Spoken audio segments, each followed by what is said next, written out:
people broadcast their sessions from the jump, from when they're just playing the instrumental beat in the background to, well, there's 30 seconds of instrumental beat, somebody just looped that, now the beat's leaked, and you got all these people mixtaping it, and then, because it's a hot polo track or something, and then, and then just people stealing your lyrical ideas. Like, I mean, me and Brian have come up with so many of the most incredible Pro Tools edits, and like, we do that stuff, and then somebody hears it, and then they steal it, and all the different stutters and like spin outs and different stuff, like, it ends up going around, and then somebody else comes out with a record called the same thing as our record and has the same edits and stuff, and we're like sitting here, crap, they got to the airwaves before we did. Right. You can't fault them for that, but they saw it because it was broadcast or it was leaked, and I mean, it's just like your ideas can be leaked, not in just full MP3 format, just as in flip cam videos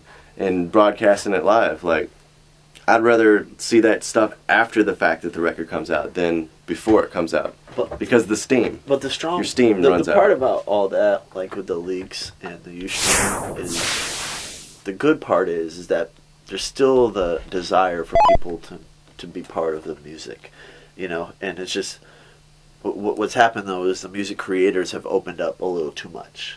Like you said, they're not creating any mystique. But the part of that is encouraging is that even though music sales are down, people more than ever want to be part. Like they're like, Justice League is in the studio with Rick Ross tonight on Ustream. Man, I got to see that. Right. Like, that's encouraging to know that people care that much to take some time out of their night just to look to see what's happening in your recording session. But it can be abused, and it can kind of devalue the worth of the music also. But it is encouraging that people care that much to do it. I think if people create a stronger format of how they do that, then you can really win. You're like, hey, we're only going to be on from 7 to 8, and we can only fit 5,000 people on our server, and we're going to play you half of the song, and we're going to talk about what we're doing.